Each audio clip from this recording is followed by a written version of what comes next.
Hello everybody, welcome back to our YouTube channel. Today in this video I am talking about KLA Corp stock. In this video I am talking about stock pros and cons and technical analysis and latest news about it. Stock is trading at $458.56 with 1.88% positive in a day.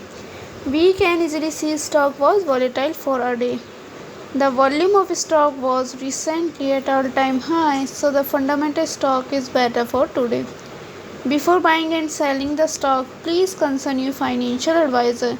Today's video is done. Thanks for watching. Please subscribe my YouTube channel and like the video, and also comment or rate your queries.